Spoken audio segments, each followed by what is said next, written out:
The revolution will not be funded. Beyond the Nonprofit Industrial Complex, edited by INCITE, Women of Color Against Violence, in 2007. This chapter is called Social Service or Social Change, Who Benefits from Your Work, written by Paul Kivel in 2000, read by Naomi Kirst-Schultz. This is a longer chapter, so I had to split it into two parts. This is part 1 of 2. Social service or social change. Who benefits from your work?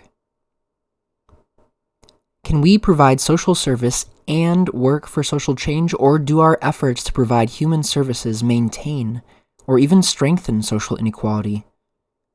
I first began thinking about this issue when the Oakland Men's Project was established in 1979.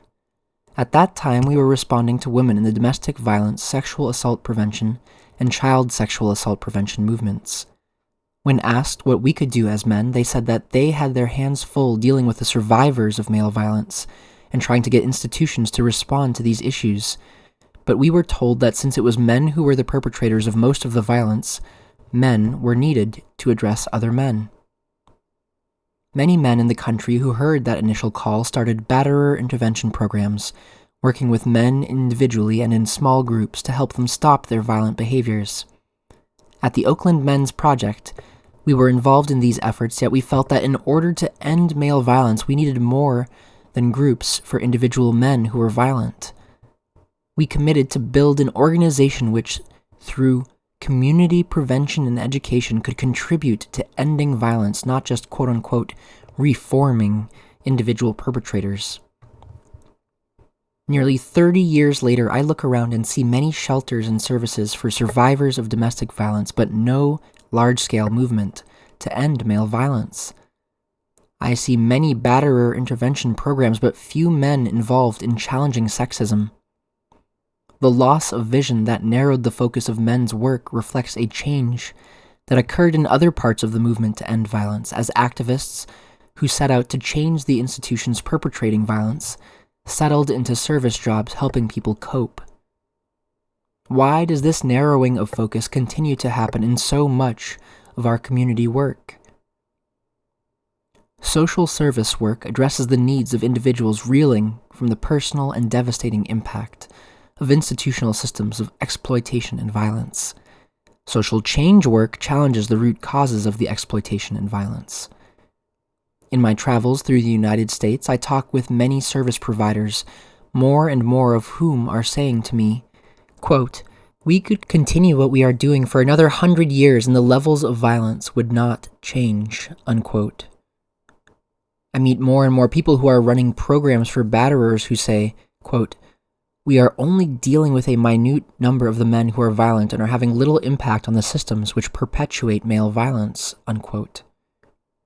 We need to provide services for those most in need, for those trying to survive, for those barely making it. We also need to work for social change so that we create a society in which our institutions and organizations are equitable and just, and all people are safe, adequately fed and sheltered, well-educated, afforded safe and decent jobs, and empowered to participate in the decisions that affect their lives. While there is some overlap between social service provision and social change work, the two do not necessarily go readily together. In our violent world, the needs and numbers of survivors are never-ending, and the tasks of funding, staffing, and developing resources for our organizations to meet those needs are difficult, poorly supported, and even actively undermined by those with power and wealth in our society. Although some groups are both working for social change and providing social services, there are many more groups providing social services that are not working for social change. In fact, many social service agencies may be intentionally or inadvertently working to maintain the status quo. After all, the Nonprofit Industrial Complex, or NPIC, wouldn't exist without a lot of people in desperate straits. The NPIC provides jobs, it provides opportunities for professional development, it enables those who do the work to feel good about what we do and about our ability to help individuals survive in the system. It gives a patina of caring and concern to the ruling class which funds the work. While there is always the risk of not securing adequate funding, there is a greater risk that if we did something to really rock the boat and address the roots of the problems, we would lose whatever funding we've already managed to secure. In this essay, I will explore the rise of this paradox and what activists might do to combat the deleterious effect imposed by the NPIC on our work for lasting social change. The economic pyramid. To get to the root of the social service, social change dilemma, we must examine our current political and economic structure, which can be thought of as a pyramid. In the United States, 1% of the population controls about 47% of the net financial wealth, and the next 19% of the population controls another 44%. That leaves 80% of the population with just 9% of the remaining financial wealth. The result is that large numbers of people in the United States spend most of our time trying to get enough money to feed, house, clothe, and otherwise support ourselves and our families, and many end up without adequate housing, food, health care, work, or educational opportunities.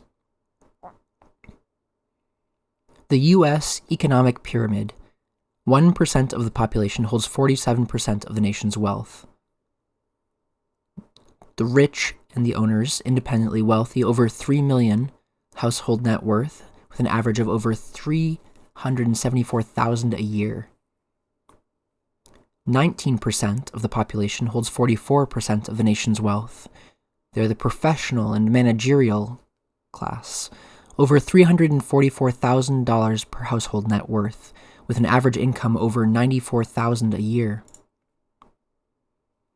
80% of the population holds 9% of the nation's wealth, the middle and working class, the unemployed, the welfare, the homeless.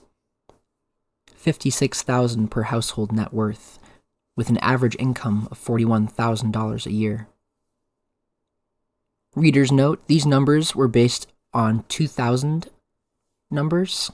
I'm sure they have shifted since then. Back to the text. The economic pyramid is only a rough instrument for measuring income distribution, as there are many gradations it overlooks. Nevertheless, it offers a snapshot of devastating social and economic inequality. Most notably, among the 80% at the base of the pyramid, there is a vast difference in the standard of living between those nearer the top and those at or near the bottom. And a substantial number of people, nearly 20% of the population, actually live below the bottom of the pyramid with negative financial wealth. That is, more debt than assets. Questions to ask yourself. Where did you grow up on the pyramid? Or where was your family of origin on the pyramid? Where are you now? Historically, the United States has always had a steep economic pyramid with a large concentration of wealth in the two richest classes. But in the last 25 years, since the beginning of the Reagan administration in 1981, the distance between the ruling and managerial classes and the rest of the population has increased dramatically. Class mobility has decreased, and the economic well-being of the poorest 80% has substantially deteriorated. Those on the bottom of the pyramid have fared the worst. During this period, most of those in the top 20% have thrived because they have substantial assets providing them with social and economic security, as well as access to power, resources, education, leisure, and healthcare. Of this group, those at the very top have consolidated their power and privilege. I refer to the top 1% as the ruling class because members of this class hold positions of power as corporate executives, politicians, policymakers, and funders for political campaigns, policy research, public policy debates, and media campaigns. The ruling class maintains the power and money to influence, and often to determine the decisions that affect our lives, including where jobs will be located and what kinds of jobs they will be, where environmental toxins are dumped, how much money is allocated to build schools or prisons and where they will be built, and which healthcare, reproductive rights, civil rights, and educational issues will be discussed, and who defines the terms of these discussions.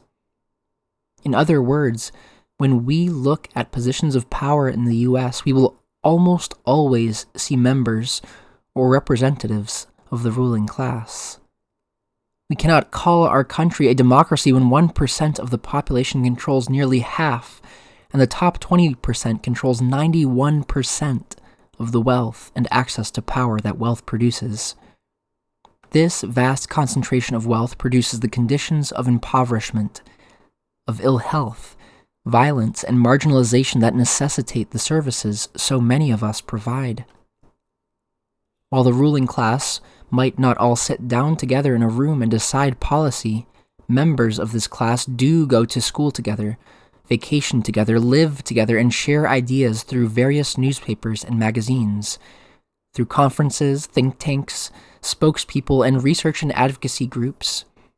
They do meet in Congress, in corporate offices, in foundation boardrooms, elite law firms, and in national and international gatherings to make significant social, political, and economic decisions for their collective benefit. Perhaps most important, members of this class sit together on interlocking boards of directors of major corporations and wield great power on corporate decisions. Because multinational corporations have larger economies, greater security forces, and more political clout than most countries, those who sit on boards of corporate directors collectively wield tremendous influence on political decisions through lobbying, government appointments, corporate-funded research, interpersonal connections, and advisory appointments, as well as the power they wield through direct economic and political intervention in local communities and in the affairs of other countries. The next 19% of the economic pyramid, the professional or managerial class, consists of people who work for the ruling class. Members of this class may not gain the same level of power and financial rewards as people at the very top, but their work provides the research, managerial skills, expertise, technological development, and other resources which the ruling class needs to maintain and justify its monopolization of political and economic power. This class also carries out the direct management of the largest public, private, and non-profit enterprises in the country. But it is the majority of the population, the bottom 80%, which produces the social wealth benefiting those at the top. Laboring in factories, fields, classrooms, homes, sweatshops, prisons, hospitals, restaurants, and small businesses, the individuals composing this enormous class keep our society functioning and productive. Meanwhile, entire communities remain entrapped in endless cycles of competition, scarcity, violence, and insecurity that those at the top are largely protected from. Certainly, the gradations within the bottom 80%, middle class, working class, and the dependent and working poor, produce additional security and benefits for some of its members, specifically those in the middle class who are white or male or citizens or not incarcerated or straight or able-bodied, and keep many of us blaming and attacking those like or even worse off than us, rather than looking to the economic system and the concentration of wealth at the top of the pyramid as the source of our problems. The role of the nonprofit industrial complex is to keep our attention away from those in power and to manage and control our efforts to survive in the bottom of the pyramid. These functions are necessary to maintain the concentration of wealth and power, because people have always resisted economic and political inequality and exploitation. People on the bottom rungs of the pyramid are consistently organizing to gain more power and access to resources. Most of the progressive social change we have witnessed in U.S. history resulted from the work of disenfranchised groups of people who have fought for access to education, jobs, healthcare, civil rights, reproductive rights, safety, housing, and a safe, clean environment. In our recent history, we can point to the civil rights movement, women's liberation movements, lesbian and gay liberation movements, the disability rights movement, labor movements, and thousands of local struggles for progressive social change. Questions to ask yourself. Are you part of any group which has organized to gain for itself more access to voting rights, jobs, housing, education, or an end to violence or exploitation, such as workers, women, people of color, people with disabilities, seniors, youth, lesbians, gays, bisexuals, and trans people, or people whose religion is not Christian. How have those struggles benefited your life? How have those struggles been resisted by the ruling class? And what is the current state of those movements you have been closest to? The buffer zone. People in the ruling class have always wanted to prevent people at the bottom of the pyramid from organizing to maintain the power, the control, and most important, the wealth that they have accumulated. At the same time, they have generally wanted to avoid directly managing people on the bottom of the pyramid. To maintain this separation and to prevent themselves from becoming the objects of people's anger, they have used legal, educational, and professional systems to create a network of occupations, careers, and professions to deal directly with the rest of the population. This buffer zone comprises all occupations that carry out the agenda of the ruling class without requiring ruling class presence or visibility. Some of the people employed in the buffer zone fall into the 19% section of the pyramid. However, most have jobs that put them somewhere near the top of the bottom 80%. These jobs give them a little more economic security and just enough power to make decisions about other people's lives, those who have even less than they do. The buffer zone has 3 primary functions. The first function is taking care of people at the bottom of the pyramid. If it were a literal free-for-all for that 9% of the nation's wealth allocated to the poor, working, and lower middle classes, there would be, particularly in the eyes of those who benefit most from the economic pyramid, quote-unquote, chaos. Many more people would be dying in the streets, as happened during the Depression, for example, instead of invisibly in homes, hospitals, prisons, rest homes, and homeless shelters. Individual hidden deaths and personal tragedies caused by AIDS, cancer, occupational dangers, environmental pollution, unsafe consumer products, diabetes, heart disease, asthma, family violence, lack of health care, homelessness, poverty, discrimination, and neglect keep people from adding up the total cost of the concentration of wealth. There are many occupations: social welfare workers, nurses, teachers, counselors, caseworkers, advocates for various groups, to either manage or sort out,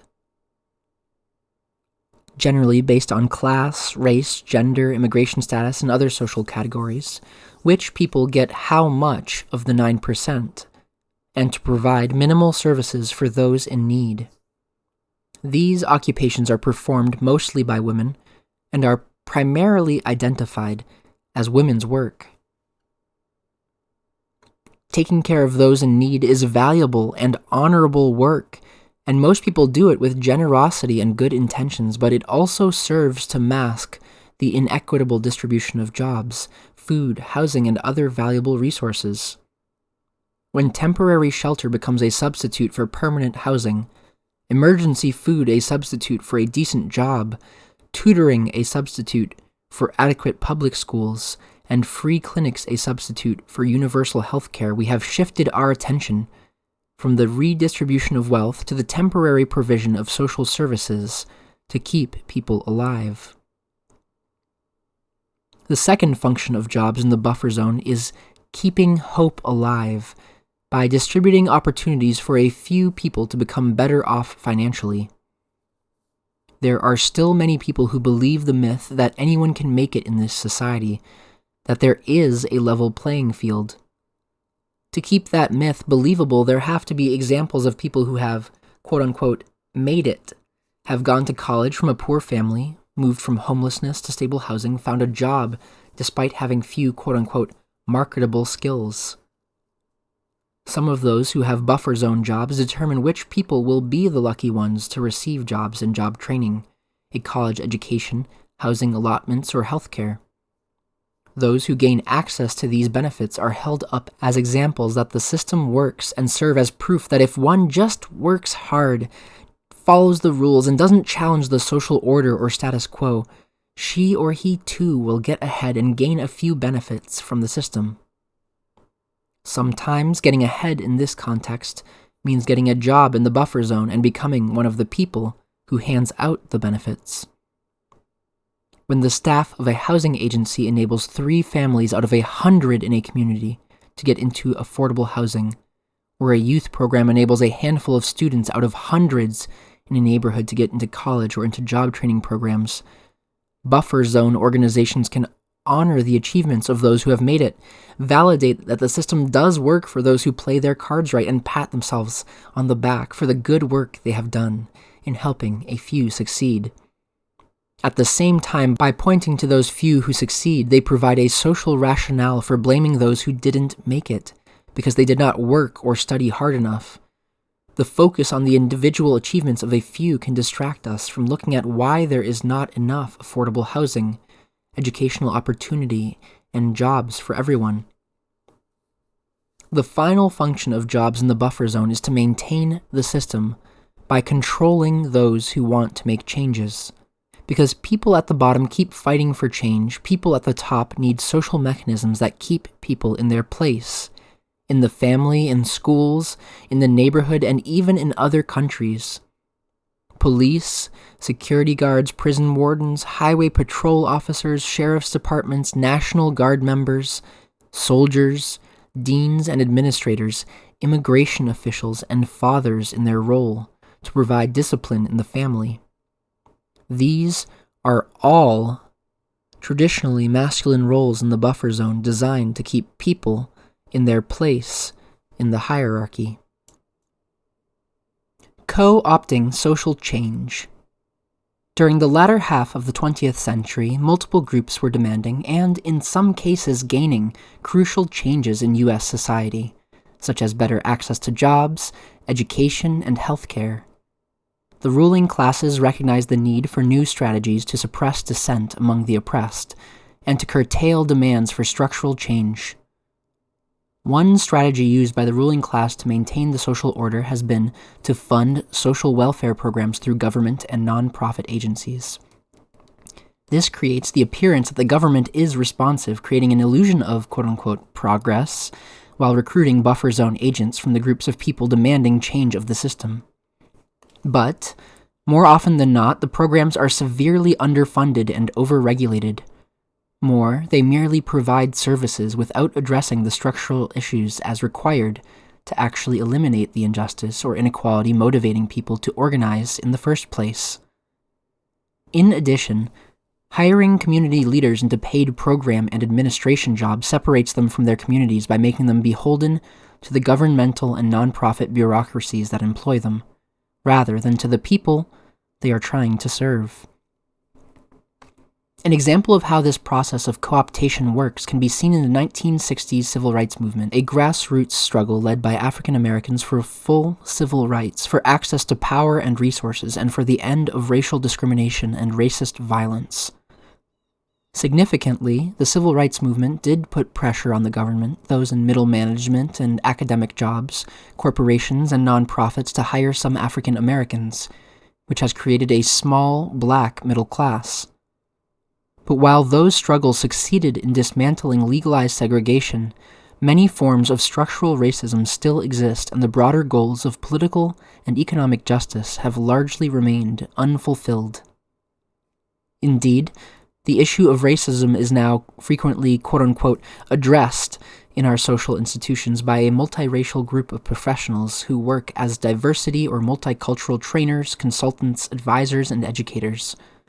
Although the ruling class is still almost exclusively white, and most African Americans, Native Americans, and other people of color remain at the bottom of the economic pyramid, conservatives and the media advance the illusion that substantial change has occurred because there are a few very high-profile, wealthy African Americans and a larger black middle class, quote-unquote proof that any person of color has the opportunity to become rich and powerful if she or he works hard enough. The civil rights movement is not the only arena in which demands for social change have been co-opted by the ruling class. Another example is the battered women's movement, Again, gains were made in identifying the issue, in improving the response of public institutions to incidents of male violence, and in increasing services to battered women. But systematic, large-scale efforts to mobilize battered women and end male violence have not been attempted.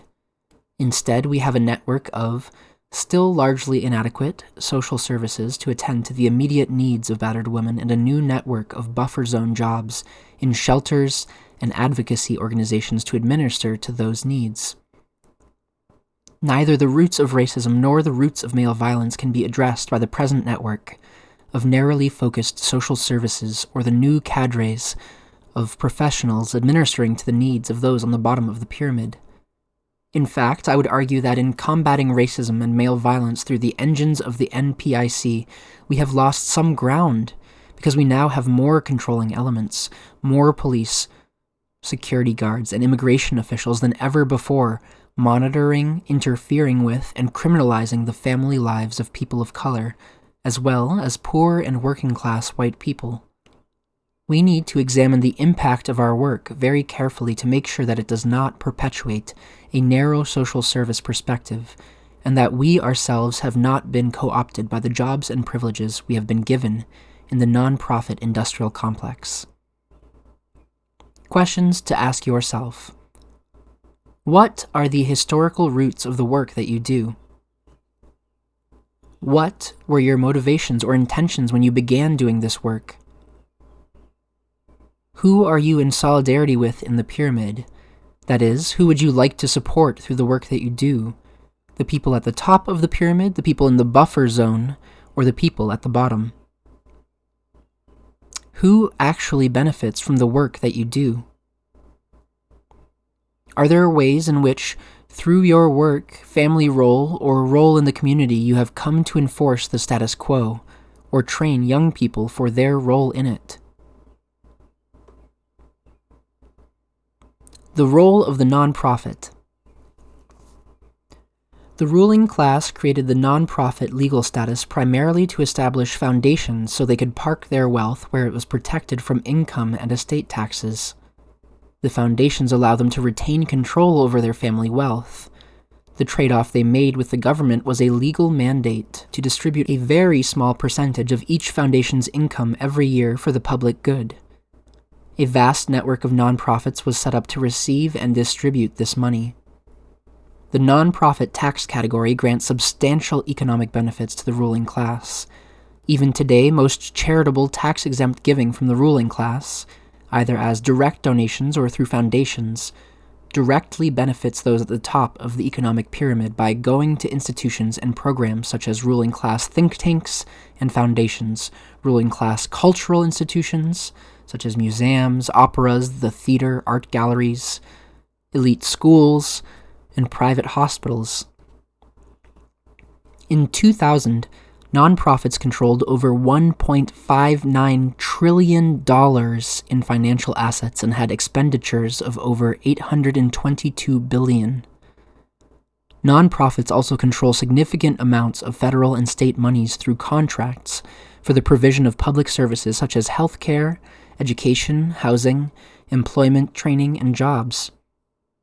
The ruling class, through the nonprofit sector, controls billions of dollars of private and government money ostensibly earmarked for the public good, but subject to virtually no public control. The nonprofit industrial complex was not always so huge.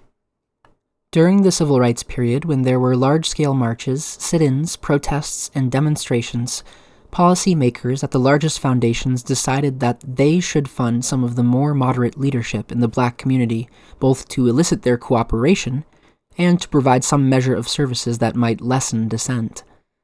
Money began to be funneled into quote-unquote acceptable, that is, non-radical, community groups as a way to forestall and co-opt further protest and to steer public policy towards the provision of individual services. Until that period, most activists and community members working for social change were not employed by nonprofits. Although some were paid for their work, most worked voluntarily in neighborhood associations, in unions, church groups, and cultural and other civic organizations. During the 1970s, The nonprofit industrial complex increased dramatically as a response to the continued protests of anti-war, women's liberation, queer liberation, and other social movements.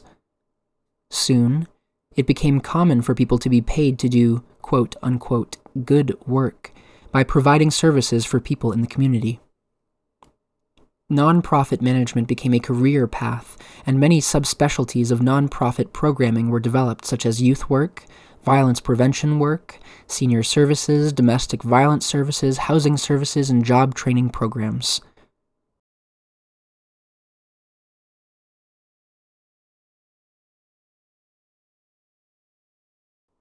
This has been The Revolution Will Not Be Funded, Beyond the Nonprofit Industrial Complex, edited by INCITE, Women of Color Against Violence. This chapter is Social Service or Social Change, Part 1 of 2, written by Paul Kivel, read by Naomi Kirst-Schultz. Stay tuned for the second part of the chapter. Thanks for reading with me.